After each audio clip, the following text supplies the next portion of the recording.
एक psycho crime thriller है।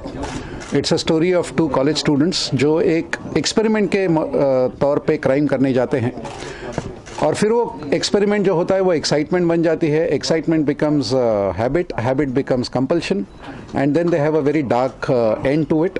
सो it's a movie which is about youngsters but how they get sucked into the world of crime. It is about that and it has a huge suspense end to the movie. Crime के ऊपर तो बहुत फिल्में आई हैं लेकिन उसका analysis करने का जो इस फिल्म का प्रयास है वो एनालिसिस कि ये क्राइम करते क्यों है और किस टाइप के क्रिमिनल होते हैं, that is the essence of the movie. और इसमें जो सस्पेंस है वो that suspense will be the main thing of the movie. काफ़ी कुछ तो इसीलिए तो ये फिल्म मैंने पूरी तरह से रियल लोकेशंस पे की है। कई बार लोग सुपीरियरिटी के लिए क्राइम करते हैं, ना उनको क्राइम करने की नीड होती है ना क्राइम करने का उनका लालच होता है, सिर्फ ये जताने के लिए कि हम औरों से बेहतर है जब क्राइम करने को लगते हैं तो वो सबसे डेंजरस टाइप के क्रिमिनल होते हैं। This movie is about those type of criminals. इसमें अनिमा, अयाज और उपेक्षा ये तीन आर्टिस्ट हैं, तीनों टेलीविजन के आर्टिस्ट हैं। They are all very fine actors but not very known faces because I wanted to make this movie in real locations और काफ़ी चेस सीक्वेंसेस थे और आउटडोर शूटिंग था। I couldn't manage known faces क्योंकि उनके साथ फिर शूट करना बहुत मुश्किल होता है। So these are the faces that I am working with. नहीं, इस फिल्म में कोई गाने नहीं है। It's a complete dark movie with a very hard hitting end. So इसमें गानों की कोई जगह ही नहीं थी। देखकर जो बहुत कम लोगों ने इस फिल्म को देखा है बट सेंसर का जब स्क्रीनिंग हुआ तब कॉमन पब्लिक से कुछ मदर्स वहाँ पे थी जिनके बच्चे कॉलेज में पढ़ते थे। 15 मिनट तक वो कुर्सी से उठ नहीं पाए क्योंकि उस मूवी का जो एंड है वो इतना डिवास्टेटिंग है कि but at the end you know एक अच्छा मैसेज जाएगा सोसाइटी में कि क्राइम का अंत हमेशा खराब ही होता है।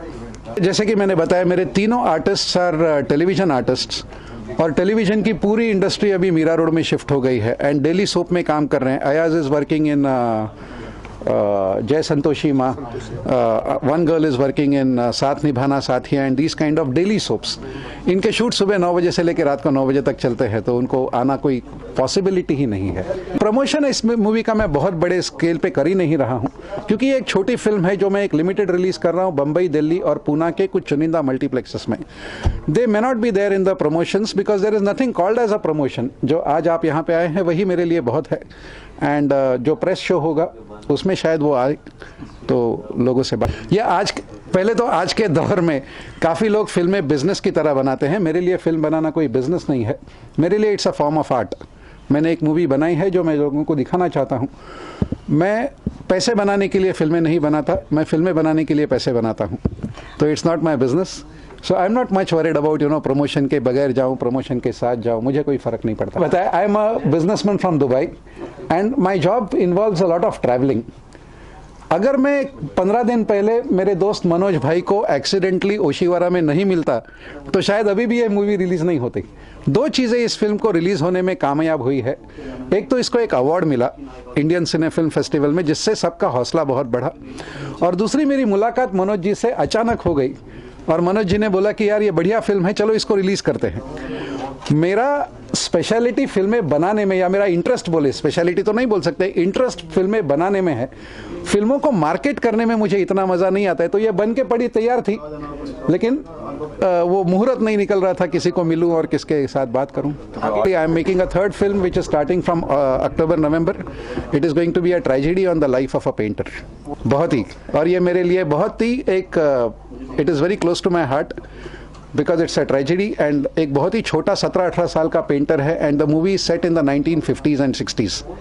बहुत ही प्यारा सब्जेक्ट होगा।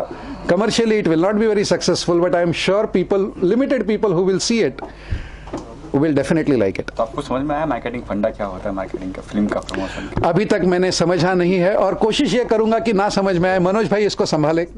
मैंने मनोज भाई को बोला है कि ये एक लाइफ लॉन्ग पार्टनरशिप बनाएं कि मैं फिल्में बनाते रहूं और आप डिस्ट्रीब्यूट करते रहो। मेरे लिए अगर आप सुनना ही चाहते हैं, मैंने मनोज भाई को भी बोला, फिल्में बनाना मतलब नोटबुक का पन्ना फाड़ के उसकी कागज़ की नैया बना के पानी में छोड़ने जैसा है। अगर वो डूब गई दूसरा कागज़ फाड़ो। जब तक कागज़ है नोटबुक में तब तक वो आगे तक ही चलनी चाहिए, उसका ये नहीं है। वो नैया बनाने में और उसको छोड़ने में जो मज़ा आता है दैट इज़ अ वेरी यहाँ तो डिफरेंट। गांधी चाहिए लेकिन। हाँ जी, यहाँ तो गांधी चाहिए। ऐसे लोगों से मिला कि जो क्राइम करते थे लेकिन उनके पास कोई ऑब्जेक्टिव नहीं होता था। जैसे डायरेक्टर साहब ने बताया कि चार किस्म के क्राइम होते हैं, तो मुझे उस किस्म के क्राइम ने मुझे थोड़ा फैंटासाइज कर दिया कि जो लोग ये सोचते थे कि क्राइम करने के बाद क्या सेटिस्फेक्शन मिलता है, तो मैं भी सोच में पड़ गया कि भाई क्राइम करने के बाद क्या होता है, ये लोग उसके बाद क्या करते हैं, कहाँ जाते हैं, मतलब कहाँ से आते हैं ये तो हमें पता चल जाता है, लेकिन कहाँ जाते हैं, फिर उसके बाद वो क्या सोचते हैं। So that was in my mind for quite some time. फिर वहाँ से मतलब वो कहानी की शुरुआत हो गई। कुछ फ्रेंड्स थे, कॉलेजेस में जाके प्रोफेसर्स के साथ बात की कि क्या हो सकता है, कि जैसे पता चला कि बचपन की कुछ वो होती है कि जैसे किसी को समझो फीडिंग कम मिला हो तो वो बच्चा कभी कभी ज़्यादा स्मोकिंग कर लेता है। So this is just an example. ऐसे कई चीज़ें पता चली, मतलब साइकोलॉजिस्ट के साथ बात करके, जो हमको आमतौर पे पता नहीं होती। So all this study was a part of the process. नहीं, इसमें तो सारे फिक्टियस क्राइम हैं और काफ़ी क्राइम्स इसमें ऐसे कि जो आमतौर पे लोग करते हैं, लेकिन इन्होंने कुछ अलग पॉइंट ऑफ व्यू से किया था उसको, तो वो मतलब ट्विस्ट देने के लिए हमने मतलब डायरेक्टर के साथ थोड़ी बातचीत करी हुई थी, लेकिन ऐसे लोगों से खास मुलाकात नहीं की किसी से। कुछ और स्टाइलिश बना दिया उसको, हमने इतने स्टाइलिश अंदाज में नहीं लिखा था, इन्होंने इसको कुछ और स्टाइलिश बना दिया। हर फिल्म मेकर की कुछ कठिनाइयाँ होती है, और आज की तारीख में ऐसे कि मैं भी कोई बड़ा राइटर तो हूँ नहीं, सो जो भी हो रहा है इट इज़ ओके।